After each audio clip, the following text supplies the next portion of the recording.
This is Orion, who is a 10-month-old Portuguese water dog who is very fearful of people, specifically this person right here, but also fearful of other people. When I got here, he was outside and he was drenched and wouldn't come inside, wouldn't come near me. I went outside multiple times. I was tossing the treats. And is that something you need, this printout? Let's put it right here and then go ahead and put the treat on it and then take your hand back and don't say anything. So what I did is basically I threw a treat, let him see that I had the treat. He came towards it, got it, and then took it and ran away.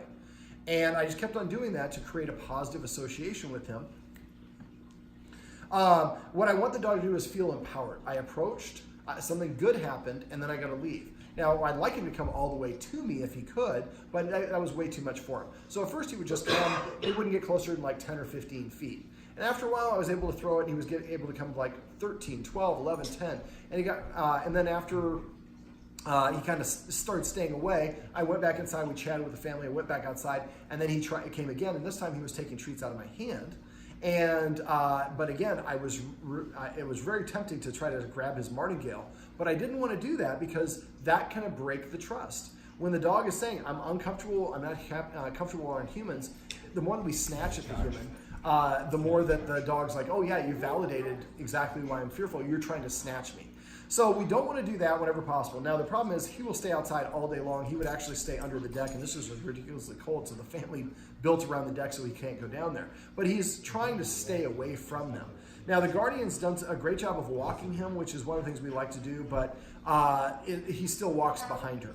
So what we want to do is start creating some positive associations. So this chicken that I got from Chipotle is warm. It has a great smell, and it's chicken. Dogs love it. So what I wanted to do is have the guardian try to hold some off, but I've given him about 3/4 of a bag of treats and now a bunch of chicken, so he might be actually full, even though he's a little underweight.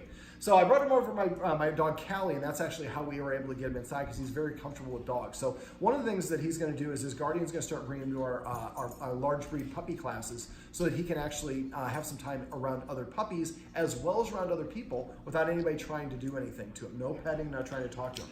Now the family was going to try to give him, here, come and get the treat, come and get the treat. The more that we do that, that's okay. She gets it, that's a good motivator for him. Callie, charge, you can't have the rest of that. Jealousy can be a strong motivator. And so I'm hoping that at the puppy classes, he likes the puppy classes, and this guardian is going to bring him with nobody else in the family. So the only person that's associated with that is going to be her. And let's go ahead and put another piece of chicken down. There you go. So she's offering it, and offering it in an enticing way, but not saying, here it is, it's for you. And so if he wants to come over and get it, great. And he gets a positive reinforcement, where he doesn't, he's still making the decision. Now, I went through some other things that you can do. One of the things I'd like the guardian to do is start feeding him by hand, but he won't even eat in her presence. So to get there, we're going to do a stopgap measure. The first thing we're going to do is she's going to take some of his kibble, take it, rub it between her hands, and put it in a separate Ziploc bag. So it smells like this particular guardian. And so this way, the other family members can feed the dog independent of her. But she still gets a little bit of a positive reinforcement for her. Now, we also would like to, we'd like to do that for about a week. Now, the other thing is if we leave the food out too much and it's too available, it takes away the need the desire to want to eat it. So what I usually do is I put the food down, I eat something first, and he definitely eats after the other family members eat. And because dogs eat in the order of their rank.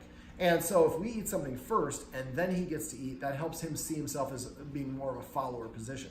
He already very much sees himself as a follower position, so I don't think he would eat in front of you. But if we eat in front of him, sometimes just like us, if we're at a dinner, we wouldn't eat in front of other people who get served their food when I didn't get served my food, kind of a social etiquette. So I think that a little bit of that was what's going on for there. Now, after about a week or two of him eating food that has your scent on it, then we like the guardian to actually start feeding him by hand. And when we do this, we want to be sitting down or laying down. We want to do it, offer it off to our side. Front facing is confrontational. Now, what I would recommend is you get some of this chicken from Chipotle or another place, chop it up in little bits, and then warm it up, and then sprinkle that with the kibble. And so each handful is going to have a couple pieces of this really nice warm chicken. And there we go. So he's interested. Let's see if we can get him to get him to go a little bit closer for it. And we don't want to offer too close like that. Now she's being nice, which is great, But you saw that caused him to move away a little bit. And she has the best of intentions, but he's just locked into this feedback loop. So eventually, if we can get him to eat the food out of our hand, and we've added a little bit of special extra food that makes it more enticing. Now, when she's doing it, she just wants to hold it off to her hand. And I would probably do it with him on a leash. We don't want to keep it a tense leash like this. We want to keep him just from, a lot of dogs, just being on a leash helps them kind of give it up and they understand I can't run away from them. So what we're going to do is she offers the treat off to the side, and don't offer too much. We want to offer a reasonable amount, and then if he doesn't want to eat it, that's fine. Then the food goes away and there's no food again until the next meal. If it goes longer than about 2 days, let me know. We don't want to withhold food, but at the same time, this is not healthy for him to be in this state of mind like this. And so this is one of those gray areas where I might push it a little bit more. Now, Callie can be a good motivator here, and she's checking in to see if she can have this food. And if she comes up and takes it, and see how she's moving slow, she's indicating, I'm not sure if I think I can have this. But you see, he was very interested in that. Callie, come here. Callie, come here. So see how he's coming and sniffing her? I'm doing this intentionally so that he has something to kind of move forward a little bit, because she's a girl dog and he's a boy dog, and boys and girls, that can be a nice motivator.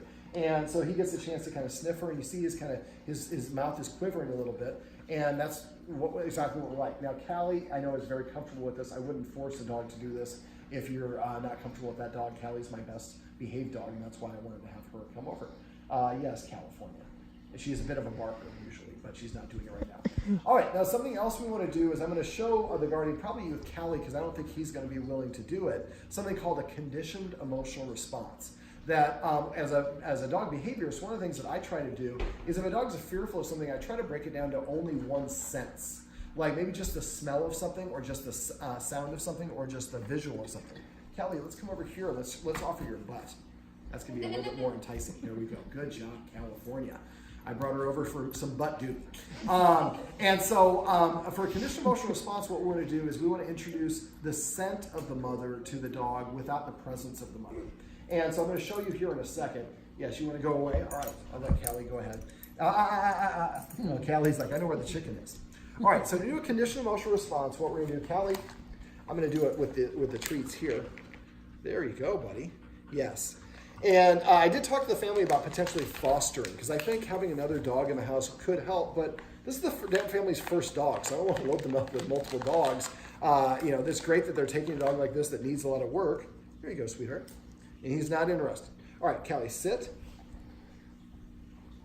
I'm using this to distract you a little bit.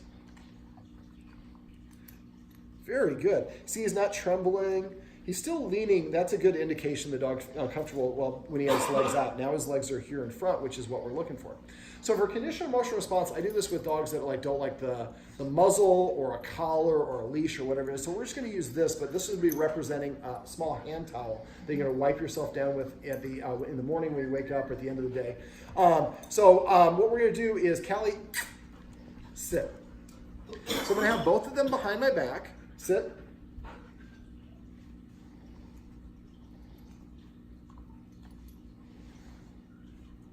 So all you're going to do is you're just going to flash your hand with the towel in front of him.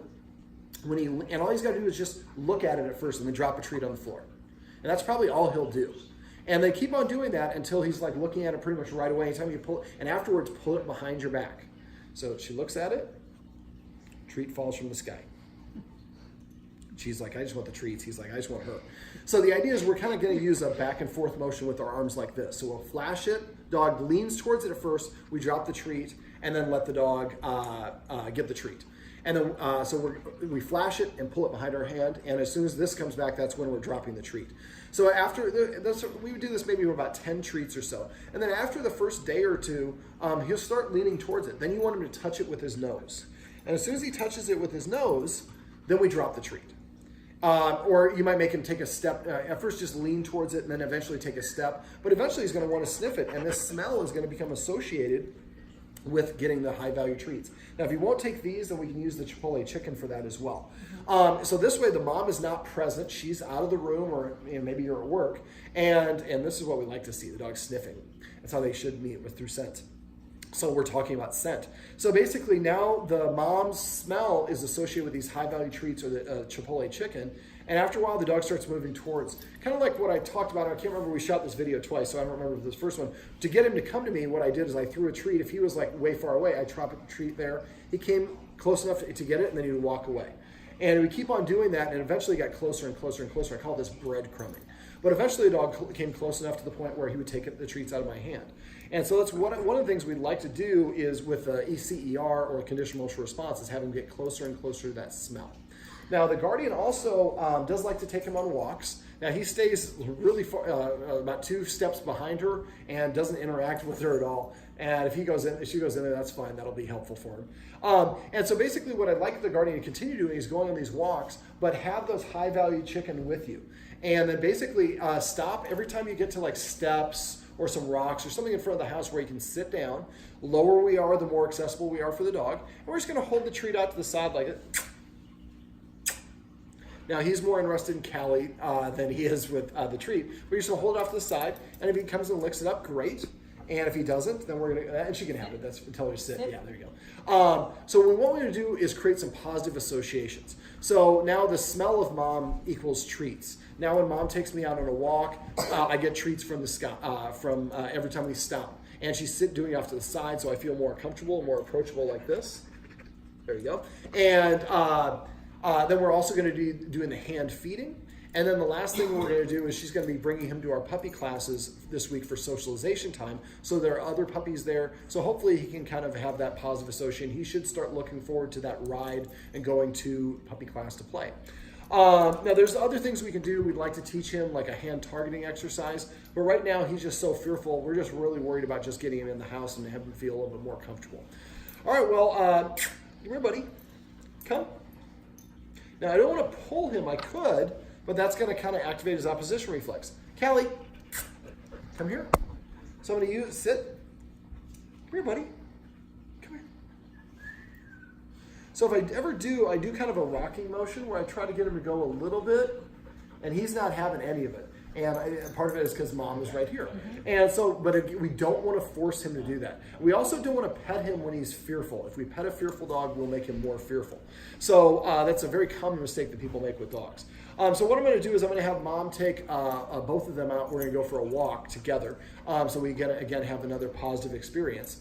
And the more that happens, the more comfortable the dog should get. Now, he might end up coming to a couple more of our puppy classes because that might help him gain more confidence with her. There we go.